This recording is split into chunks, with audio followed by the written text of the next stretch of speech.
back to another Floxsie Live for the Enchanted Fairy Tale Forest. Today we're going to be talking to Sydney from Squidney Knits. So I'm going to go ahead and request joining us shortly. Oh, I see her.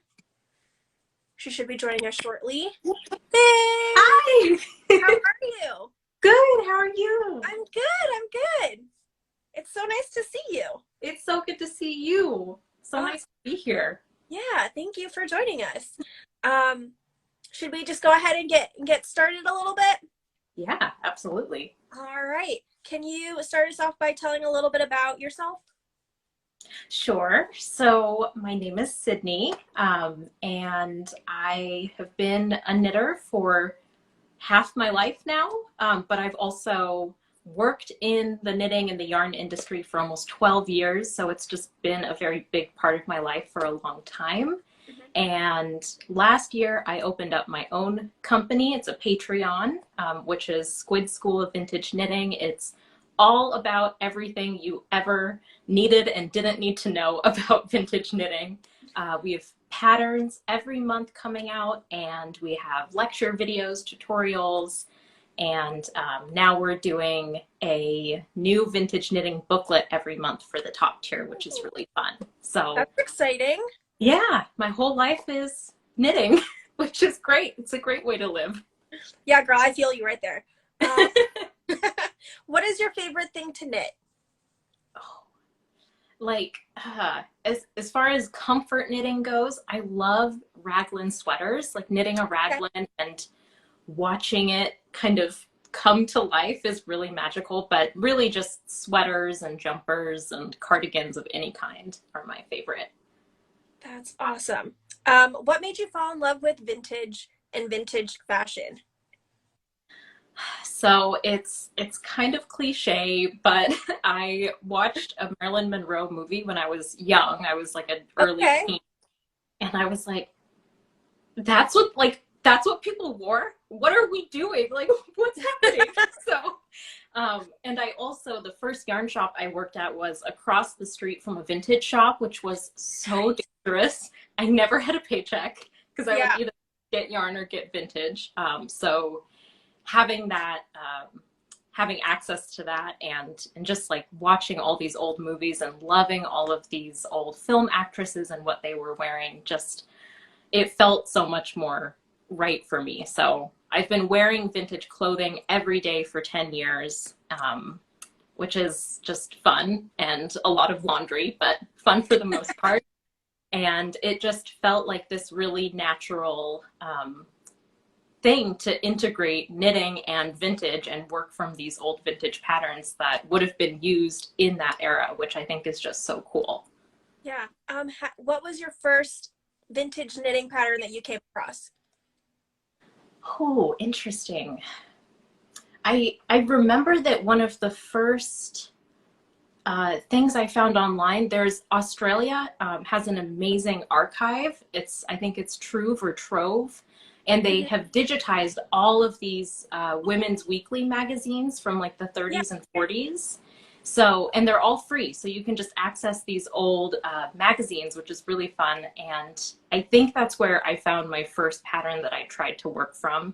And another huge one was Susan Crawford, if you're familiar with her. So I'm not, but I will be now. Yeah. So she takes vintage patterns. She's a UK-based designer, and she takes vintage patterns and has rewritten them with different gauges gauges and sizes, because a lot of vintage patterns have one size, which is not helpful for most of us. Yeah. What drew you to vintage knitting and sewing patterns? It's the fashion, but it's also this way to connect with fashion history and like connect with women of the past, if that's not too flowery to say. No, it's not. At least not to me, because I feel the same way. Yeah, it's just a really special, tangible way to bring in that like fashion history and vintage history and knitting history and watch it come to life in front of you. What is your favorite era of vintage knitting / sewing? Oh, that's so hard. So hard. Oh my goodness. So I'm looking at this from a knitting standpoint and also like an academic standpoint. Okay. It would probably be the 1930s, because the 1930s was really when knitting took off. Almost like everywhere in Western culture was this huge knitting craze in the early 30s. And suddenly everybody was knitting and everybody was making these high-end designer knitting patterns with really avant-garde like shaping and styling and construction. So there's a lot going on in the 30s that is just really fun to look at. I think I wear the 40s stuff a little bit more. It's more like a day-to-day kind of vintage for me. And there's just some beautiful designs and really innovative designs that come out during World War II. So that's super cool as well. So I think I'm 30s and 40s if I'm allowed to give 2 decades. Yeah, there's no rules to this. This is just great about fashion and knitting. What have you noticed that there are just certain motifs within the knitting, vintage knitting, like genre, I guess? Motifs in like things that would be on garments, or just like kind of patterns that they replicate? Either. However you wanna answer this. Okay. Well, I think a big part of 30s knitting is about sleeves. So you'll see these like really amazing ways that they're doing like giant sleeves or small sleeves or funky sleeves. And then pattern wise in the 40s, you get all of these color work and Fair Isle and multi-color designs that are partially out of necessity because of the Make Do and Mend campaign coming out. And wool scarcity was really scarce in most parts of the world that were participating in the war. So that's I think that's just such a neat thing of watching how people put different colors together and took something that they had to do, but made it really fun. Yeah, that's awesome. My next question that I just popped into my head, what are like the typical colors of vintage knitting and knits that you find? So if you were to look up a 1930s color card, I think you'd be surprised at how close it is to what we have today. You kind of think like, oh, maybe there's just like a handful of colors that you can choose from. No, these color cards are like 70, 80, 90 colorways. It's wild. Right. I think, I mean, if you really are going far back in time, a very popular color was, of course, any sort of natural fiber color, and then like scarlets and kind of rich greens and blues and yellows, kind of like primary color type things. And then as the knitting industry and the yarn industry was growing, those color palettes just kept expanding. But by even the 1920s, there was a lot on the market, a lot of colors to choose from. That's so crazy. Like, I really love vintage and like historical fashion. And I listened to this podcast called Dressed. I don't know if you've. Yes. I'm obsessed. I've never really like dove in or what is it? I haven't really like looked into or researched like knitting history. So I'm sorry if I'm asking you all of these questions. No. I'm just so curious about it all. So. It's fun. It's my job. I love it. Yeah. What made you start Squid School of Vintage Knitting? I think there's kind of 2 answers to that. And one is that I really wanted to find a way to bring the history to people, to bring all of this like vintage knitting history that I've been just soaking in for years and years now, and bring that to folks. But the other thing I really wanted to do was to make vintage knitting patterns inclusive and like accessible to all body shapes and sizes. So I was trying to find some sort of platform where I could do both like history content and design content. And Patreon seemed to be the best platform where I could use both of those things. So all of the patterns at Squid School are written with a body measurement and gauge method, which means that you put in your measurements and you get like a perfectly fitted garment to your shape, to your size.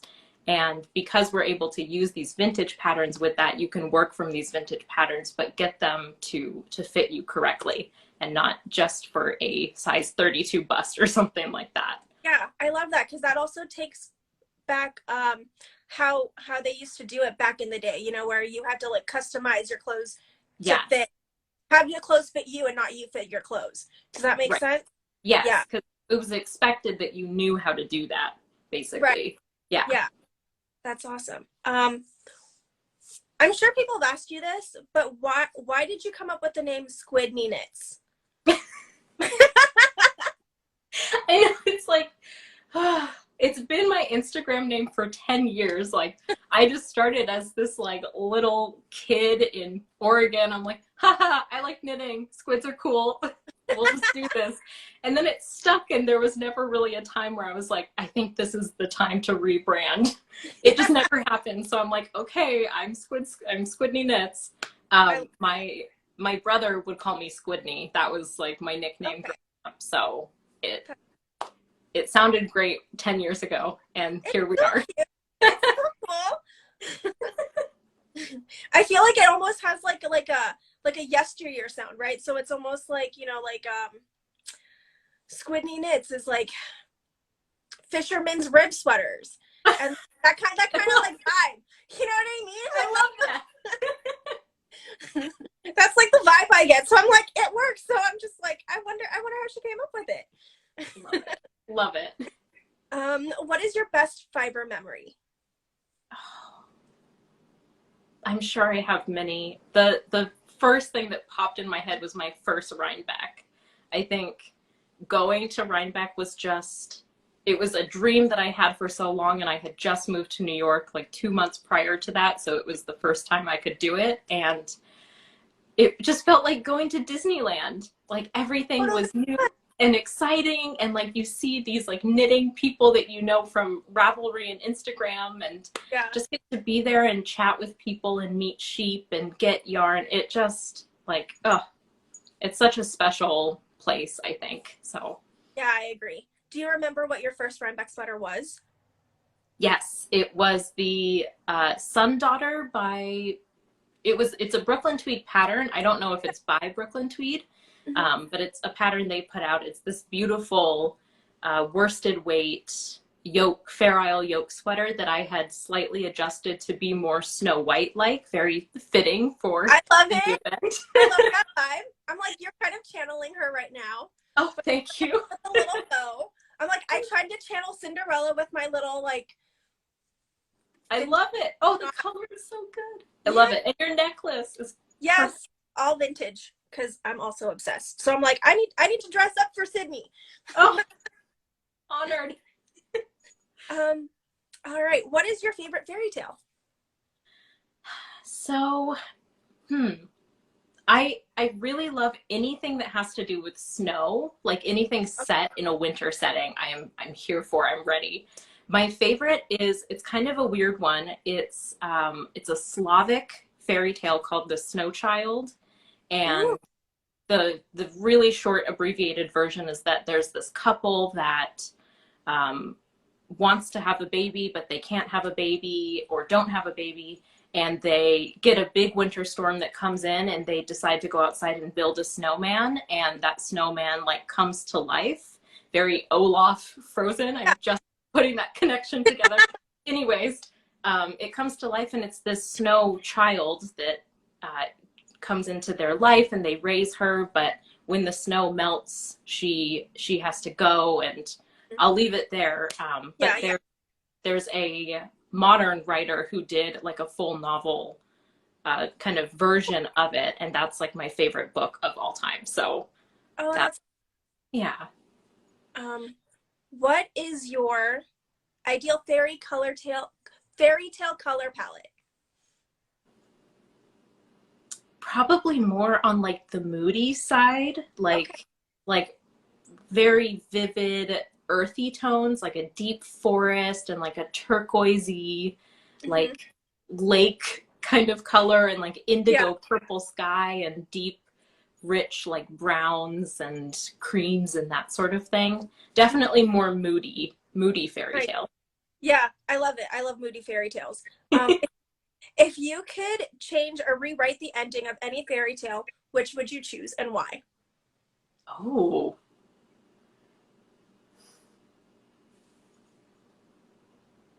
I don't know if I have a specific one, but I would love to have like a queer ending to a fairy tale.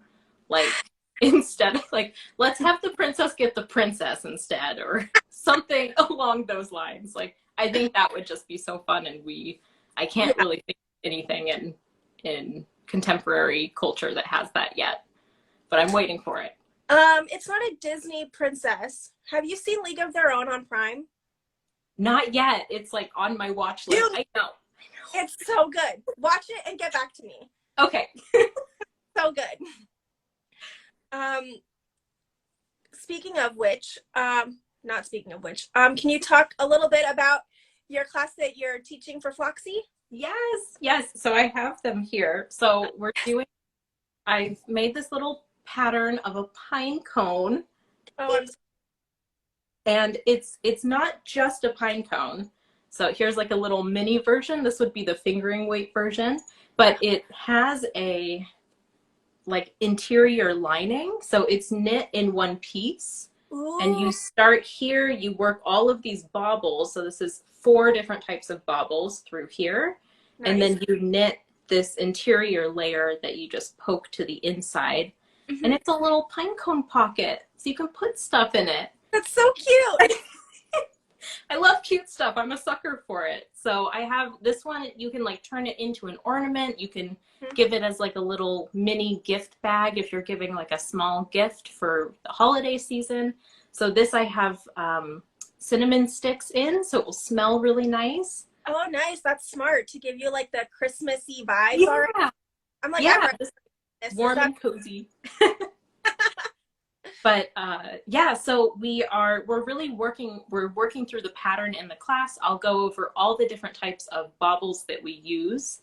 And the other big thing that we'll go into while we're working them is knitting backwards, because baubles can be the bane of knitters' existence, because you're working like 3 stitches and turning and then working and turning. So I'm going to show folks how I work baubles, which is just by using my right hand working needle, but then using my left hand needle to work back, so I never have to turn the work. It makes bauble knitting so much faster. Oh, that's so cool. I can't wait. And your class is recorded, correct? Yes. So folks can watch it later. Awesome. All right, Sydney, thank you for joining me. If you join, of course, it was so good to actually get that time, because every time we see each other at Rhinebeck, it's always like, hey, bye. Hi, I see you. Okay, bye. Yeah, it's very fast. So if you want to join Sydney on November 18th from 10 to 2 p.m. Eastern Standard Time for her class, Make a Bauble Pine Cone Pocket, you can head over and get tickets from the link in our bio, or head over to floxsie.com to snag tickets. Remember, when you purchase your class or class package, you automatically get access to all of the demos and vendor channels. And if you add on the recorded content demo, you will have access to Sydney's class for 2 weeks after the event as well. All right. Thank you so much. Such a pleasure. It was so great to talk to you. And please get back to me once you finish that show. You're the second person this week to just hound me for it. Like, go watch it right now. I know, I need to. I'll turn it on today. Yeah. All right. Thank you, everybody, and we will catch you in the next one. Bye, guys. Thanks so much. Bye. Thank you for your time, and we appreciate you watching this video. To learn more, visit floxsie.com.